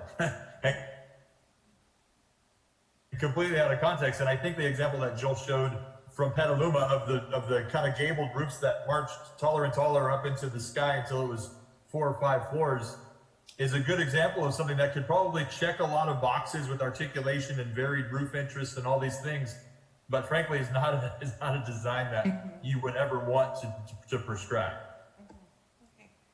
Okay, so other than I'm just learning more about this, and so I look forward to learning more and hearing more, those are my comments for today. Thank you. Thank you, Vice Chair Lemus. I have a few questions and comments, some of which were just answered specifically on the architectural style. It made me a little nervous to see that we don't have that, but I do understand that very strict guidelines could lead us down a road that we didn't anticipate. So I'll be curious to see, as we work through this, if we're able to kind of refine some sort of guidance that will help ensure we feel comforted that we won't end up with some of those examples. I didn't see a lot that I thought fit into Katati. I was wondering what the purpose of the survey was. Before I asked questions about it, I was wondering, is that just to see if something came out of that would help us build out these standards, or what was the goal that we were hoping to get back from that? The goal was to see what I think was generally acceptable to residents of Katati, and if there was something that obviously wasn't acceptable, maybe we'd try to have standards that would preclude that or discourage that, or to look at what design elements people liked and thought would be compatible with the character of Katati. Okay. It was basically just kind of judging how people felt about different styles. So the goal was to look at a variety of styles and housing types just to get people's reaction. I see. Thank you. Some of the items that you mentioned, I was confused if it was a requirement as part of the Senate bill or something that we were implementing as a recommendation for our standards. So for example, you mentioned the 25% mixed use. And I wasn't sure if that's something that we're required to have mixed use, or that staff is recommending would be a good idea. So mixed use is not required on every project. There may be some zoning districts and things or specific plans where mixed use is required, but it's not required for every project. And then similarly, are we required to have 3-story buildings, or is that something we could put in a standard where we wouldn't allow it to go above 2 stories? Well, I need to double check. I think I heard somebody say that the bill requires 3 stories. I could not confirm that it does. So I would say at this point, it's typically regulated by the zoning district that it's in. Okay. So they could vary depending on the zoning district. I need to confirm that. But it's not my understanding that it's necessarily requires it to be 3 stories, but it could be an option depending on the zoning district. Yeah, and I'll chime in with that. It's my understanding that a developer could propose to go to 3 stories, and the city could not say no in certain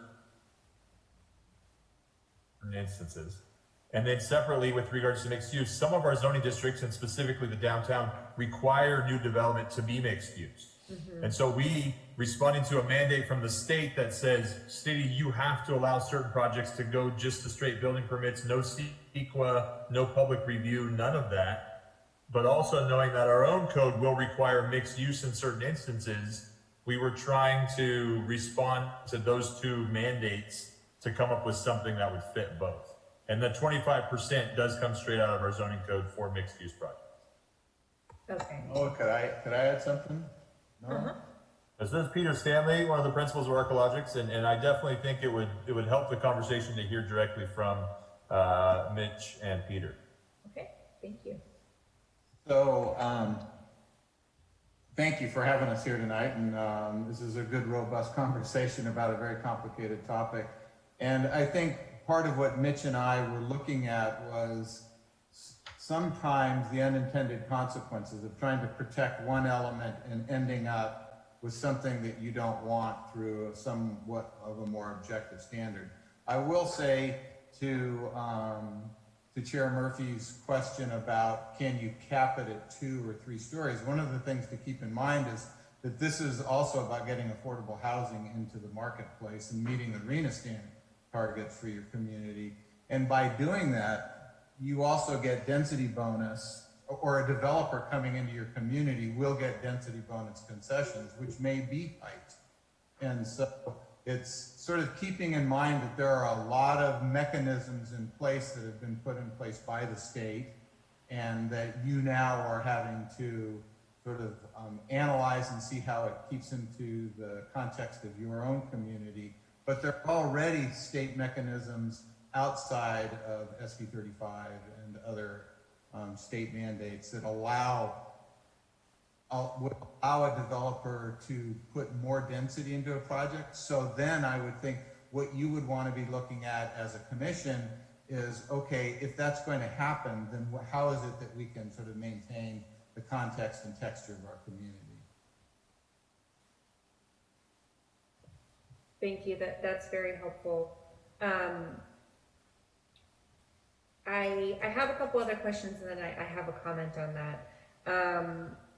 My other question was just to further understand that this would, when I was reading through SB 35 and just trying to kind of capture when we would come across this situation. So could you explain one more time, what would be an example of when we would come across this situation? Is it only for something like an apartment complex? I heard Commissioner Hancock mentioned probably a very unique situation where we only had 2 residents, but just trying to, again, wrap my head around when this would be a circumstance where we could utilize these standards. It's a case where a developer would choose to use these standards because he wants more certainty and a quicker process. So if for some developers, that's very important to save money, is the certainty and quick process. So a developer could choose to design to this, would be multifamily. And typically these would be infill sites that are vacant.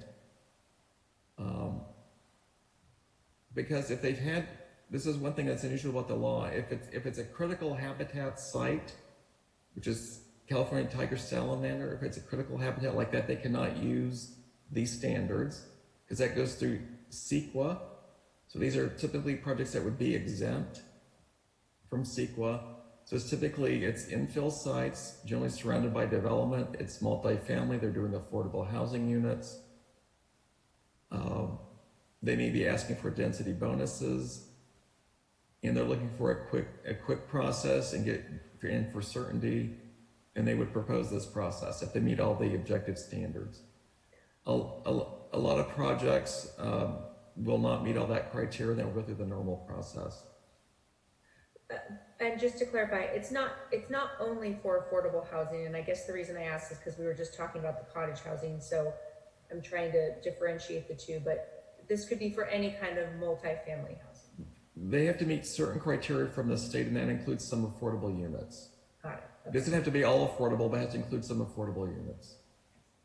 And it also has to be, I think, within a half a mile of transit. So that puts a lot of the downtown and definitely East Cotati properties, some of the infill East Cotati properties, as able to be utilized for this type of development. Okay, I see. Okay, I think that I'll save the rest of my comments for later, but any other questions before we move into questions or comments from the public? I have one, Brittany. Would this be very similar to like the bridge housing down at Centera Way? Would this qualify something like that?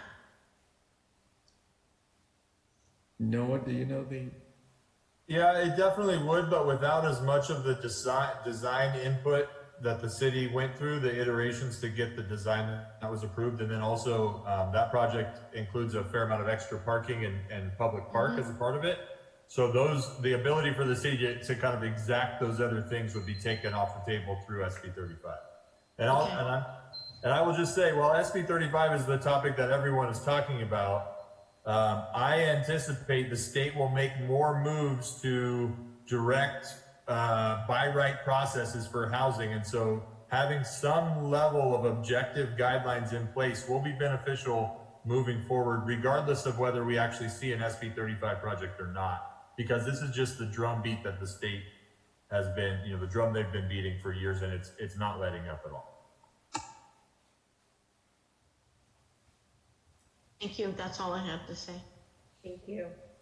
I guess I had a question to follow up on this, and I think it's already been answered, but would all the locations that we're being considering for cottage housing, with those examples, would they all be something that somebody could come in and do this sort of development?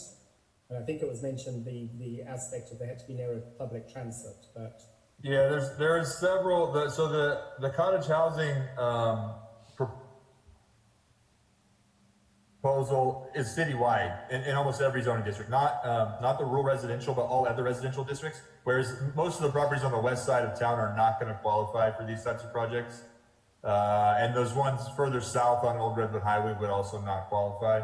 There may be some on Highway 116 that do.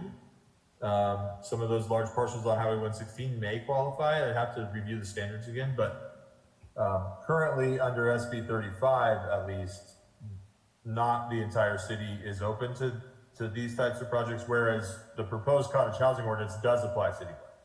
Okay, so that was thank you for that answer. So one example of something that might be open is the sort of the Gravenstein Way specific plan area. Correct, because that is a PDA, that is a priority development area, because it has a transit route. That's correct. Okay, thank you. Any other questions from the commission? I had just a question. I just wanted to clarify the small cell networks.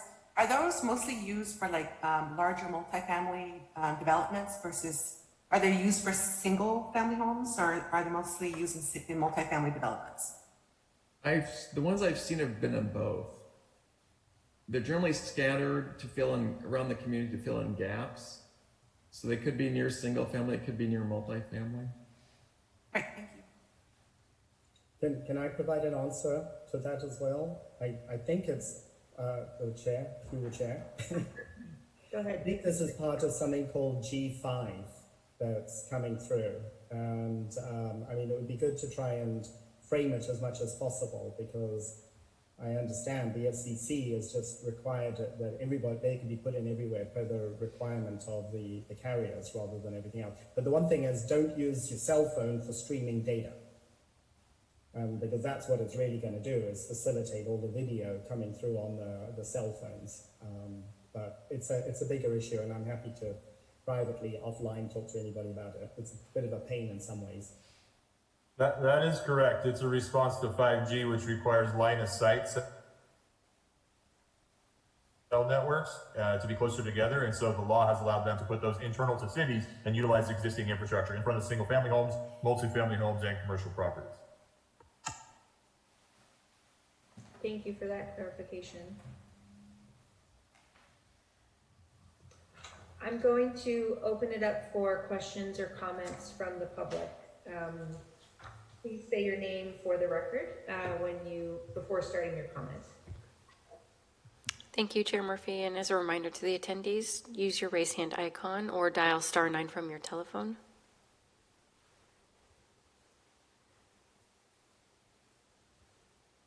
And it appears there is no public comment. Okay, thank you. With that, I'll open it back up to the commissioners to provide any final comments or questions, and we'll start with Commissioner Rodriguez. Chair Murphy, if I may, prior to that, we may want to, this might be a good opportunity to open it back up to the principals of Archaeologics, just to see if they have anything to kind of further frame the conversation, then to allow the commission to deliberate with all the information available. Absolutely. Can we start with Mitch Connor? Sure. Mitch Connor, principal with Archaeologics.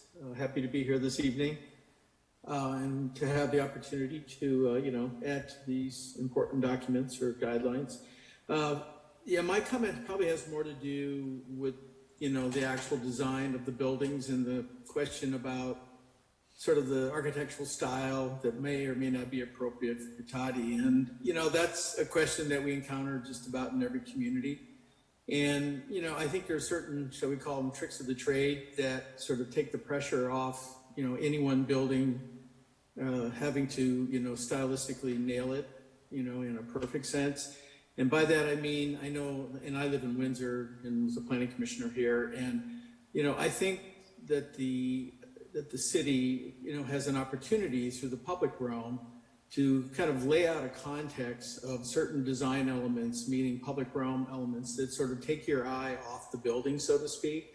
So the building doesn't have to sort of, muscle up, shall we say, to meet a certain design style, if it's set into, this sort of public realm context in the appropriate way. So, signage and street improvements and different things like that, tend to create kind of a nice sort of fabric that these buildings can fit into. So, and having worked in Santa Barbara, Joel mentioned that in the early part of my career, I was there, and in those days, they weren't very prescriptive. So what you were getting was all kinds of sort of watered down versions of Spanish and Mediterranean style architecture. And finally, they realized that it was truly part of their heritage.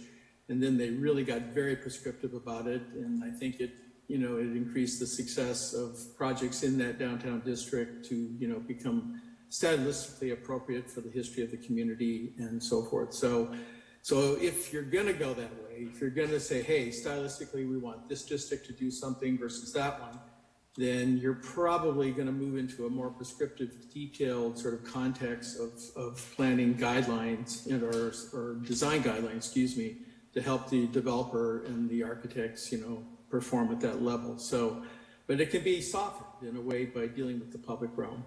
The other thing on the mixed use, and we've struggled with this in Windsor, and I've lived on the town green for 18 years, and that is that, and you had a really good urban retail consultant when you did your downtown guidelines several years ago. And one of the things that is a challenge is that even though retail is difficult right now, but it will come back. And one of the challenges is is the size of the retail footprint. So what we suffered from here in Windsor was a format or a scale of retail that didn't lend itself to a bigger format kind of retail idea that offset the smaller, sort of mom and pop retailers, which is what cities are made up of. So if you're going to encourage retail and you're going to encourage mixed use, that's going to be one of the challenges, is to sit down and sort of figure out how do you couple together enough of this sort of retail footprint to make it not only financially viable, but to have a, kind of an impact on your downtown. Because you always hear things like, well, we'd like to have a market downtown. Well, it's one thing to have a convenience store. It's another thing to have a Trader Joe's, let's say, like you see in Novato, which they did in their downtown. So, so that's, I think, part of your challenge, is that you're going to have to model the retail going forward and try and encourage that and incentivize mixed-use development to accomplish that. So those are just two things that sort of jumped out.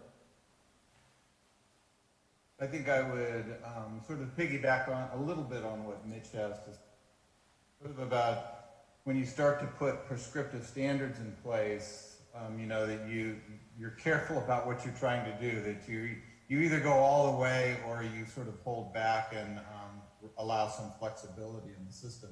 I'll speak a little bit to the development side of it. We work on a lot of development work, and sometimes when I see sort of in the beginning of the presentation tonight, we're talking about sort of providing missing middle housing in the community. That is a real good project delivery system for getting more housing into your community. If you're failing on your RENA targets, which most communities are, and you want to have a more robust opportunity for affordable housing to come into the community, then you need to think about this in terms of what actually works. And development is horribly complicated and horribly expensive. And so I would encourage you that if you're going to cap things, cap height, and use those kinds of very prescriptive standards, that you be careful of what unintended consequence that is. And what that may mean is that you will get less of the kind of housing that you're looking for. And I think that's sort of what Joel had alluded to on a number of things. There are design standards that, they look good on paper, but I can tell you that as architects and planners and development consultants, when we're trying to apply those to specific sites, it can become very, very complicated to make the projects work. And then all of a sudden, you don't have a project that actually pencils, and it's why we see a lot of projects that are approved and never built. So the one thing I'm sure you're all supportive of is that you need more housing in your community, at least more affordable housing in your community. We need that in every community in the state of California, let alone Sonoma County and Cotati. And so SB 35, even though feeling at times like it might be a little heavy-handed, is there for a reason. It came about because communities weren't meeting the requirements, and now housing is astronomically expensive throughout the county, and it's not getting better. So I would encourage you to sort of balance all of this, and definitely you have a beautiful little community there that you want to protect. On the other hand, you also want to make it inclusive, and in order to do that, these are the kinds of decisions that can have negative impacts down the road to your ability to deliver that to your own community. So that's my take on it, and hopefully you'll continue working on it. Joel's certainly going to continue on with Noah, and to the degree that Articulation can help navigate through this, this is what we do, this is what we love, so we're here to help. Thank you both. That was very helpful. Great insight to provide. So I will open it back up to the commissioners to ask additional questions of staff or Mr. Stanley or Mr. Connor, or provide comments. And we'll start with Commissioner Rodriguez. Yeah, more of a comment. Even though the specific architectural style is not required, there was a comment from the community regarding all these various projects and locations throughout the county. And one said, since there were so many to review, after a while they all kind of started looking the same. And I kind of agree with that. And so somebody mentioned murals earlier, and I think that's a really good idea, to maybe break up make it more lively.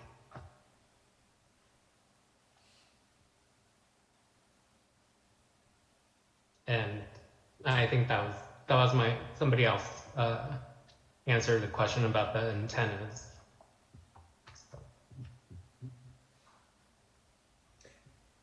I apologize, Commissioner Rodriguez, you're breaking up a little bit. So I'm going to come back around to you in case you have additional questions, but I think we were able to capture much of what you said, so thank you for that. Moving on to Commissioner Hancock. Yes, hello. I'm very interested to hear the way that Commissioner Moore phrased some of the issues for the planning side. I'm not too sure what we can do further. I very much appreciate, I think it was Mitch Connor sort of saying, well, the public space is what we really see. or a part of and feel. And again, I'm not too sure if there's a design standard. I guess overall, I'm not clear about which parts of Katati this could impact. I mean, there are areas that I think, like Gravenstein Way, that or the PDA area there, that this seems like it would fit into, and there have been proposals already in that area. And it would be ideal how the traffic situation fits into it, how vehicular parking fits into it is always, sort of a big issue. So I mean, I think this is helpful to get a visibility that it's there, that somebody could come into town and do it, but it's a little bit confusing as to where it might apply in Katati. So thank you very much. And as far as I understand, we're not making any determination this evening, are we? This is just a process for education and airing the community direction. That is Right. correct. Thank you. Can we get a bit more clarification for Commissioner Hancock on where we would see this come up geographically in Katati? You would, because of California tiger salamander, generally I would say the west 2/3 of Katati would be off limits based upon the current mapping for California tiger salamanders. So you're basically talking about east of Old Redwood Highway. And part of the intent is just to allow the commission to kind of identify some concerns and give some of the direction to staff to further flesh these issues out. So this is one thing, when we bring these back, we will provide a graphic or a map that shows where SB 35 could apply to these projects.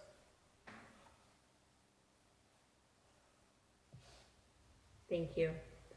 Okay, we will move on to Commissioner Moore. So I just had a couple comments. So Mitch had a comment about he lives in Windsor. So basically you had the Olivers come in and save that area down there. And I can totally appreciate that, because I know we looked at some bigger projects on Old Redwood Highway. It had more mixed use of smaller and bigger retail going in there. And I can appreciate that, because obviously you need both to kind of make a vibrant community. You know, I've been on planning commission a long time, so I always had a saying that says developers can't see it from their front door. So when I look at things that I have approved over the past that are not so great, that I have to drive by, and then I see projects that I'm very proud of, that you know, have been part of the planning process, I'm just kind of a little bit horrified of this right now. Just because I see projects in Santa Rosa on the 16 that were put up. There was only one project from Katati, and I see a lot of those projects in Santa Rosa that are, you know, bigger projects that have gone through. And some of them are great, and some of them are not so great. And I'm just talking design. I'm not talking about like housing and housing folks and things like that. I'm just talking about design that's gone in and materials that have gone into the project. So I would be more in favor of, if we did do standards, to keep them fairly strict when people are coming into Katati. I don't really like the idea of keeping it really fluid. But that's just my own opinion on that. And maybe somebody can prove me wrong. But I know we're just talking about this in generality right now. And I like the idea of having standards of height and setbacks and things like that. So those are my comments. Thank you, Commissioner Moore. Commissioner or Vice Chair Lemus. Thank you. I just want to say that I appreciate all the comments. And with Lisa, Commissioner Moore just mentioned. So I'm interested also in the follow-up workshops. Meanwhile, I'll do my homework and I'll learn more about this as well. Because I also, want the county to move in the right direction for the future. And so I think that, we're in the right place right now to do that. So I appreciate all your comments and all the information that staff and everyone else provided. Thank you so much. Thank you. I mostly had comments, no additional questions, and wanted to say again, thank you so much to Mr. Stanley and Mr. Connor. Your feedback was very helpful. In fact, some of what was said, I think, really helped put my feelings into words. Particularly, the thought that sometimes when good planning doesn't take place, you can see kind of a watered down approach of the design and architecture of our city. I would say first and foremost, it's really important to me to make sure that I'm part of efforts that provide fair and equitable housing. But this is very worrisome in that we're such a small city that even one project could really have an impact on kind of the personality and the feel of Cotati. And so I think I would also lean toward having stricter guidelines or standards, I should say, as we're working through this. That being said, I fully appreciate that I'm not a city planner, and I think it is my responsibility to take the guidance of our staff because this is, what they live and breathe every day. So I want to make sure we don't write ourselves into standards that create more harm than good. But I guess what that means is that there's a huge task ahead in trying to figure out how to find that balance. So I appreciate you bringing this to us early. I know that we're still, it sounds like in the early phases of pulling this together, but it's really nice to be a part of the conversation now. And I'm looking forward to continuing the conversation in the coming months. I didn't want to comment on the small cell networks because I'm not sure if what's on the polls is for rent or profitable. And so I'll recuse myself from that since I work for PG&E.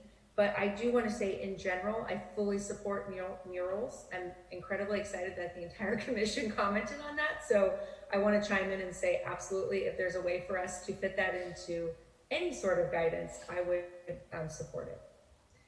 And with that being said, I think that those are all of our comments for this particular item. And it doesn't look like there's anything we need to make a motion on. So would it be appropriate to move into our next agenda item? Great. Yes.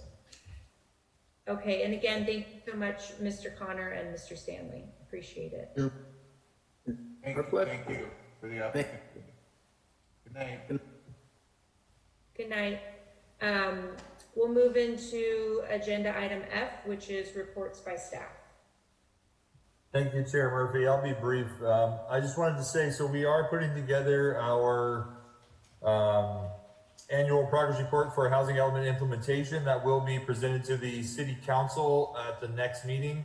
I'm sorry, it was my goal to bring it before the Planning Commission ahead of the City Council. Unfortunately, I wasn't able to get it on this agenda, and we have to submit it to the state by April 1st. And so what that means is I will bring it to you at your next agenda or next meeting so you can review it and we can discuss it. Essentially, we've built 20 homes in Cotati over the last year. We're actually doing fairly well towards meeting our RENA allocation in low income, moderate income, and market rate housing.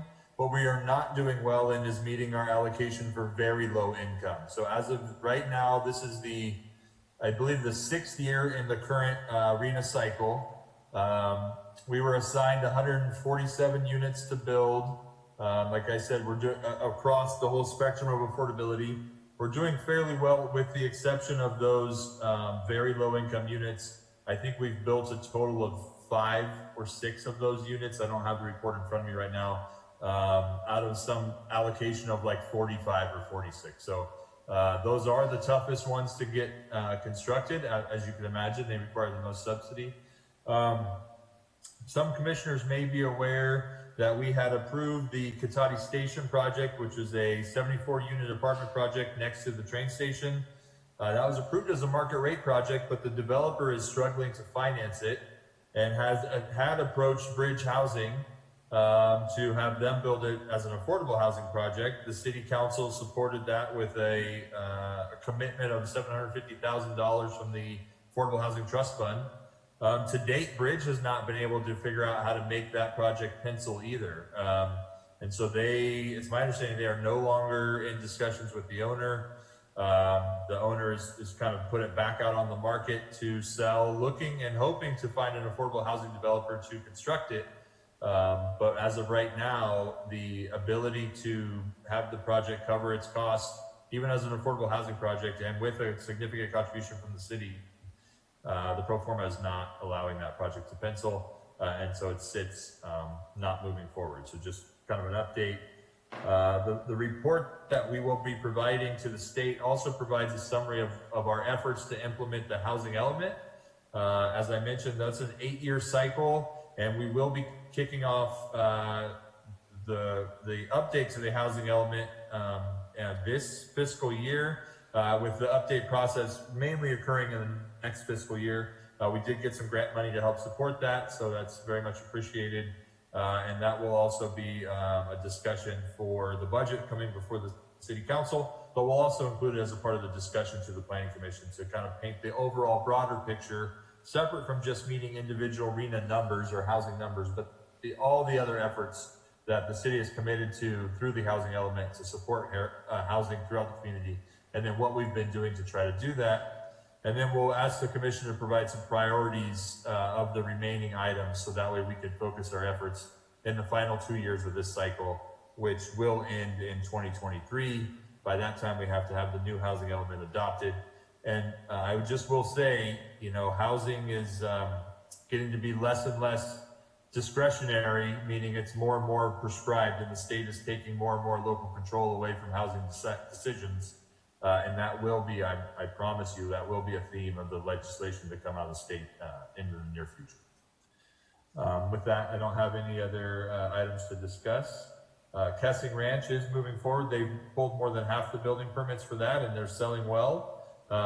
They've approached us to move forward with building the 7 affordable housing units that were required as a part of that project, and so we will see those getting built in the near future. We're trying to work with the Housing Land Trust of Sonoma County, who recently got their final approval on Jamie Lane, so they're moving forward with developing those 5 units. So we will have a fair amount of for sale affordable homes coming online in the relatively near future for the members of the community. Great, thank you so much, Noah. We will move into item G, reports by the commission. And I'll just go down the list here. Commissioner Rodriguez, do you have any reports? No, I don't have any. Okay, thank you. Commissioner Hancock? I don't have any reports, but I would just like to welcome Commissioner Rodriguez to the committee, and being thrown in the deep end here with the detail. We're really not usually quite as long as this, but anyway, welcome. Thank you.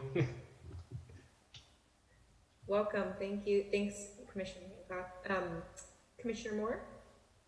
I just had a couple, and actually these are questions for Noah.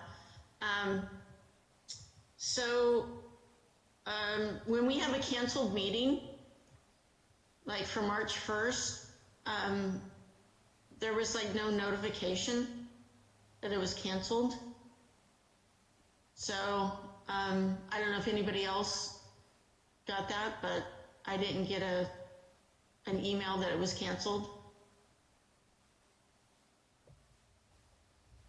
until like that day. So yeah, my apologies.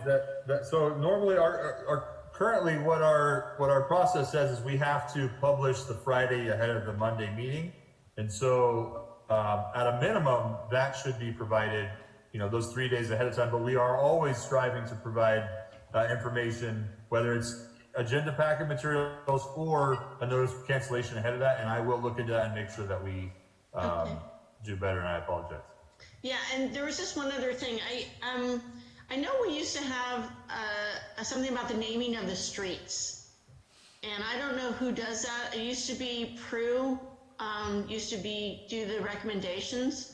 And so I just wanted to get some clarification on naming of the streets, since we're going to have some projects come through, on how we're dealing with that now. If we have a list of names, or are you going to the Historical Society? Anyways, just a question on that. Yeah, that's all I had. Thanks. Yeah, so it's my understanding that the city's policy is that street names have to be named after historical families in Cotati. And it's also my understanding that Ms. Prue Draper worked with the city to provide a list of those names, which we do have, and we would usually provide that list to the developers, and they would choose from the list, obviously crossing off ones that get chosen. I have not confirmed this, but I will. It's my understanding we still have some names available, but what I have not been able to do, or haven't taken the time to do, is engage to the Historical Society and reach out to kind of the next in line for working with us to try to make sure that we keep that list up to date and available. So I will do that. Obviously with COVID, there's been some challenges, but I wanted to engage with the Historical Society even before COVID. And so this is a good reminder and a good reason to do so. So I just had one caveat on that is, I would love to see more women having their names on things in Cotati.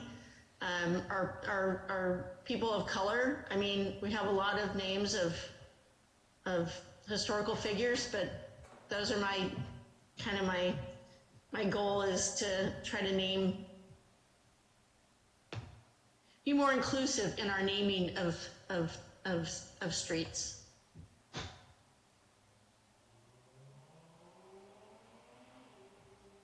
Thank you, Commissioner Moore. Appreciate you bringing that up. Vice Chair Lemus?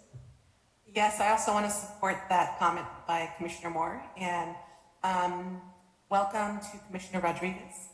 And also this Thursday, if you're interested, Luciana is presenting a federal legislative update. It'll be on Facebook Live at 6 o'clock on Thursday with Congressman Thompson and Congressman Huffman this Thursday. Thank you. Thank you. I don't have anything to report, but I also wanted to welcome Commissioner Rodriguez. It's very exciting to have someone new on the commission. And if there are no other comments, then we will move into item H, which is items received after the agenda. We did receive a public comment, and I apologize here, I'm just looking back at my notes. We received a public comment, a letter from Generation Housing, and that will be available online later this week to ensure that everyone has access to it. And with that, I'll just ask the staff, are there any other items that we need to discuss or report out on before we adjourn? Okay, meeting adjourned. I hope everyone has a wonderful evening. Welcome, Jonathan. Thank you. Have a good night. All right. Good night, everybody.